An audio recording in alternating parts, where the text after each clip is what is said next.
আজ একটি অনলাইন পোর্টালের ফেসবুক ফ্যান পেজে লাইভে এসে কিছু কথা বলেছেন সময়ের আলোচিত চিত্রনায়িকা অপু বিশ্বাস।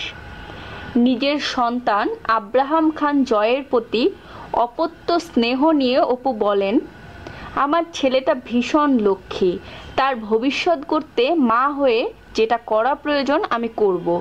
সবাই আমার জন্য ও আব্রামের জন্য দোয়া করবেন। আমার অনেক সময় মন খারাপ থাকলে সে পাশে এসে বসে, কিছুক্ষণ আমার দিকে তাকিয়ে থাকে, এরপর আমার গালে আদর করে। ভীষণ ভালো লাগে তার এই কর্মকাণ্ড। সাকিব খান ছাড়া অপুকে হালের অন্য নায়কদের সঙ্গে তেমন দেখা যেত না।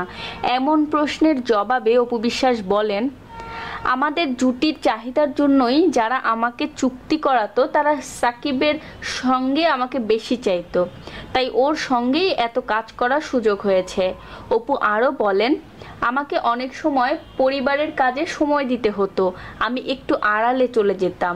তখন সাকিব অন্য নায়িকাদের সঙ্গে কাজ করেছে, আমার সঙ্গে গ্যাপ হয়েছে, পরে আমি ব্যাক করে আবারও সাকিবের সঙ্গে ছবি করেছি। ফেসবুক ফ্যান পেজের লাইভে জয়ের ভবিষ্যৎ সম্পর্কে অপু বলেন, আব্রাম কি হবে বা ও কি হতে চায় বা আমরা কি করতে চাই এটা বড় চিন্তার ব্যাপার নয়, ভাবতে হবে ও কি চায়, আমি ওরটাই মূল্যায়ন করব। ও যখন বড় হবে ও যেটা অনুভব করবে বা আমাদের যা অনুভব করাবে আমি ও সাকিব সেই সিদ্ধান্তটাই নেব।